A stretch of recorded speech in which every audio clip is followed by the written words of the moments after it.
সমীরণ Chakraborty টি-20 cricket প্রতিযোগিতার পঞ্চম দিনে অনুষ্ঠিত 6টি ম্যাচ। 3টি মাঠেই 22 গজে ঝড় তুলে জয় তুলে নিল সেরা 6টি দল, যার কারণে খেতাব দৌড়ের লড়াই জমে উঠল আসরের মাঝপথেই।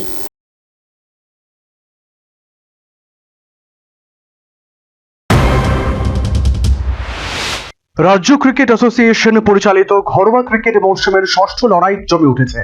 সিনিয়র ডিভিশন ক্লাব ক্রিকেটের তৃতীয় আসরে ট্রফি জয়ের যৌথে লড়াইতে রয়েছে 14টি দল। সমীরণ চক্রবর্তী মেমোরিয়াল টি-20 ক্রিকেট প্রতিযোগিতার পঞ্চম দিনে 3টি মাঠে অনুষ্ঠিত হলো 6টি ম্যাচ। সেরা 6টি দল নিজেদের রোমাঞ্চকর জয় তুলে নিয়ে পয়েন্ট তালিকার শীর্ষস্থানের দিকে এগিয়ে রইল। বৃহস্পতিবার পলিটেকনিক মাঠে দিনের প্রথম ম্যাচে চলমান সংঘ 7 উইকেটের ব্যবধানে জেসিসিকে পরাস্ত করে। মাঠের দ্বিতীয় ম্যাচটিতে পোস্টারের বিরুদ্ধে সুপার ওভারের 1 রানে জয়লাভ করে চমক দেয় বিসিসি। অপরদিকে পলিটেকনিক মাঠে দিনের প্রথম ম্যাচে ইউবিএসসির বিরুদ্ধে 23 রানে জয়লাভ করে কসমোপলিটান। মাঠের দ্বিতীয় ম্যাচটি ওপিসিসির বিরুদ্ধে 74 রানে জয়ী হয় শতদল সংঘ।